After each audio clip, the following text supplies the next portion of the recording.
Hello friends, today we have the honor of having Emperor Trajan with us. Hail Marcus Ulpius Nerva Trajan. Do you mind introducing yourself to our audience? With great pleasure. I was born on the 14th day before the calends of October.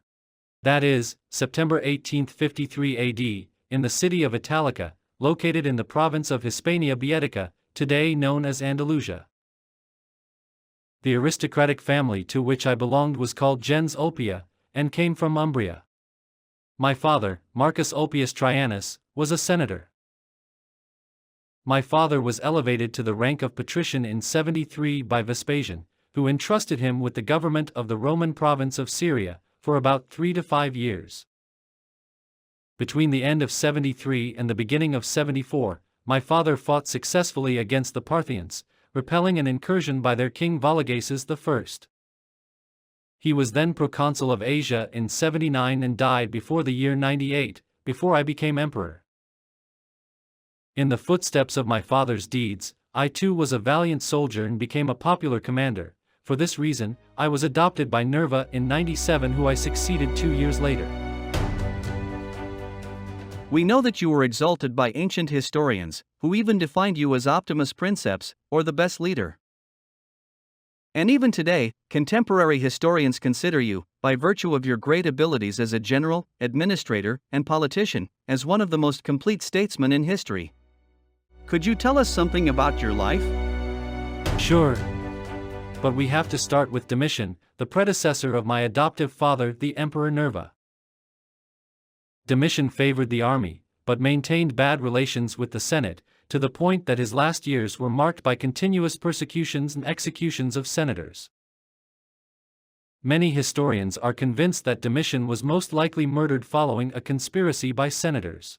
After Domitian's death, Nerva, a senior senator, ascended the throne. Unlike Domitian, Nerva was well regarded by the Senate, but unpopular with the army. Nerva had no children and, being already of an advanced age, he would not have been able to start a new dynasty. Furthermore, Nerva was not loved by the military, while Domitian had been their idol. The reason was that Nerva had never participated in a military mission, and therefore did not enjoy prestige with the army. After only a year of reign, the People's Guard weakened Nerva's power, to the point of forcing him to nominate me as his heir and successor. They chose me because I was the most popular general of the time. Congratulations, Emperor! But my election was not what is called a walk in the park. Many senators would have preferred that Marcus Cornelius Nigrinus Curiatius Maternus, a general of Domitian who was governor of Syria, be elected. At that time, I was the imperial governor of Upper Germany. In fact, according to the historian Cassius Dio Cacciano, on October 28 of the year 97, while I was in my province, Nerva walked to the Capitoline Hill and solemnly adopted me. My most ardent supporters were Lucius Licinius Sura, an influential Roman senator, and Cornelius Nigrinus, who was also a native of Spain, belonging to the equestrian order. The Senate gave me the title of Caesar, the Tribunicia Potestas, and the Imperium Proconsulare Meus, in addition to the consulate in 98 together with Nerva. I also assumed the victorious title of Germanicus. While all this was happening in Rome, I remained in Germany. Nerva died at the end of January 98, leaving me to take care of the empire.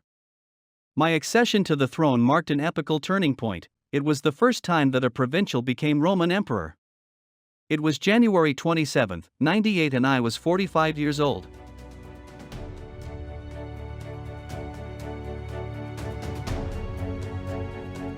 Once I became emperor, I ensured that my adoptive father, Nerva, was deified by decree of the Senate, and then had his ashes placed in the mausoleum of Augustus. I finally returned to Rome in the autumn of 99, after having reorganized the northern borders. But it was a modest return, without flaunting my power. The senators simply welcomed me with a kiss. My principality was characterized by a spirit of great cooperation and benevolence towards the senators. Even when I was still in Germany, I promised that no senator would be executed without a proper trial before the Curia, and that the power had been conferred on me by the Senate itself. I allowed numerous senators and knights, who had been sent into exile by Domitian, to return, giving them back their confiscated goods. I was never accused of having enriched myself at the expense of Roman citizens, and I never used the lese majesty trial against the senators. Congratulations on your honesty and kindness towards potential opponents. Can you tell us something about your exploits as a leader? Of course. During my reign, the Roman Empire reached its greatest territorial extent. Even 5 million square kilometers. My armies conquered Armenia, Assyria, and Mesopotamia. But perhaps the most important conquest was that of Dacia and the Kingdom of Nabatea, also called Arabia Petrea and today known simply as Arabia. Dacia, today called Romania, was rich in deposits of precious metals such as gold and silver, and therefore its conquest brought considerable riches to the empire. Unfortunately, I was unable to complete the conquest of the Parthian territories due to a new revolt in Judea. Gaius Pliny Caecilius II, better known as Pliny the Younger, dedicated much praise to you, both in a panegyric and in the letters he addressed to friends and relatives. Are his words sincere or a form of thanks for having entrusted him with the consulate? I refuse to believe that Pliny's words were inspired solely by petty and servile flattery. Everyone knows that Pliny was an objective and impartial historian. On the other hand, my actions are proof of my stature as a prince. I did not build the greatness of Rome only on the battlefield. On the contrary, I conducted a vast public building program, as it is shown by the monuments that still exist. In Rome, I renovated the city center, by building an immense forum and other brick buildings, intended for public administration, which were located on the slopes of the Quirinali, and near the Capitoline Hill. The Trajan Forum was inaugurated in 113, and resolved the problems of congestion and overcrowding in the area in the center of the ancient city. Also, in 109, I began work on the construction of an aqueduct which increased the flow of water supplies in Rome. The enormous structure was supposed to collect the waters of the springs on the Sabatini Mountains, near Lake Bracciano, and reach the city via a largely underground route. In addition to promoting large public works, I was concerned with connecting Rome to the rest of the empire, and thus strengthened communications by restoring the main roads and expanding or building new ports. Your building program certainly reshaped the appearance of the city of Rome, making it worthy of being the capital of the empire. But to what extent did your politics try to improve the lifestyles of ordinary people? Evidently, you don't know that I was a great philanthropist. The empire had now expanded sufficiently and therefore, I began to use its resources rather than thinking about conquering new territories. To improve the living conditions of the underprivileged classes, I created the Institutio Alimentaria. I even sacrificed part of my wealth to provide support for needy children and young people. If you don't believe it, go to Benevento and you will see depicted, on a marble panel of the triumphal arch erected in my honor, the distribution of goods to the population and especially to poor children, thanks to the Institutio Alimentaria.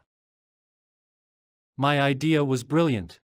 I granted a loan to the landowners of the various municipalities in Italy, asking for 5% interest to fuel the fund.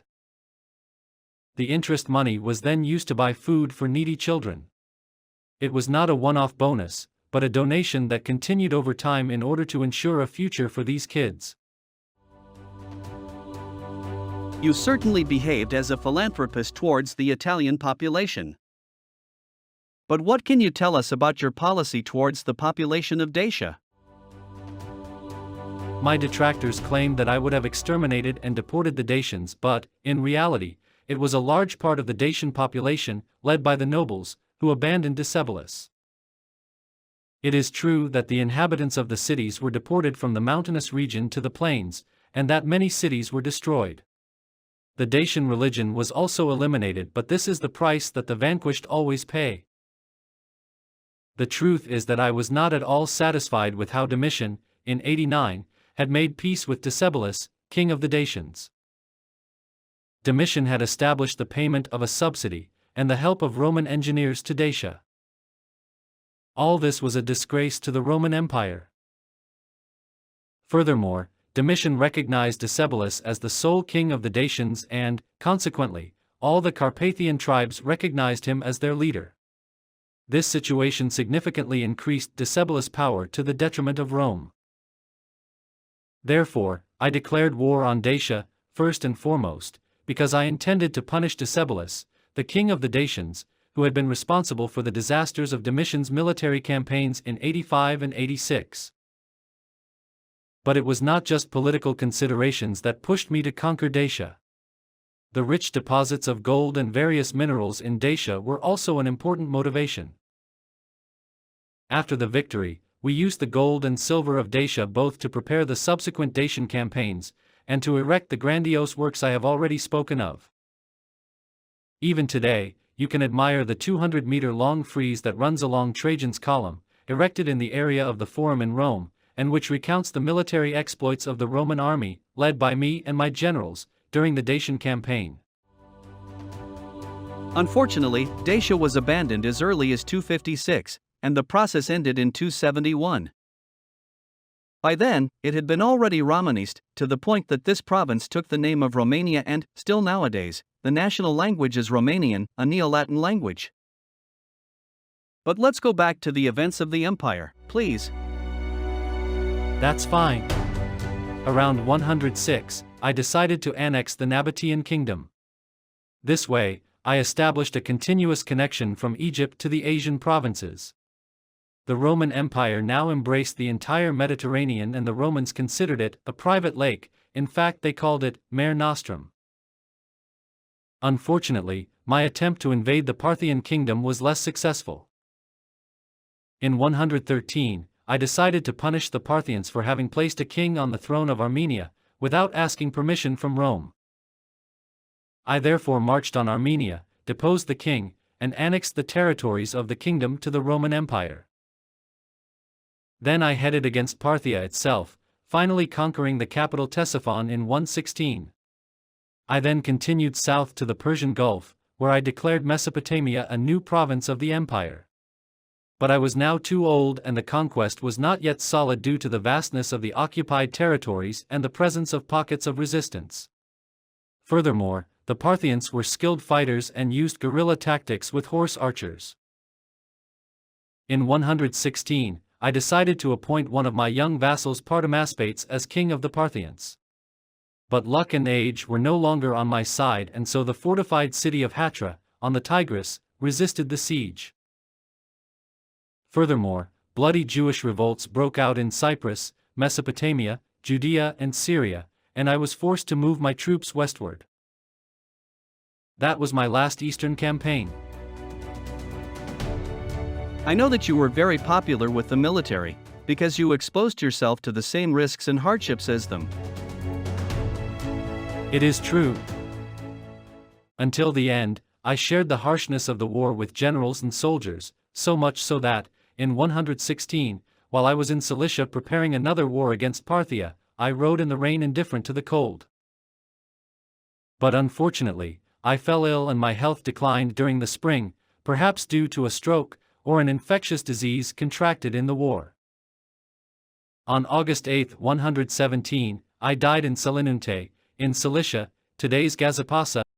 I know this is a very unpleasant topic. However, could you tell us something about the events surrounding your death? After my deification was decreed by the Senate, my remains were cremated, and the ashes collected in a golden urn.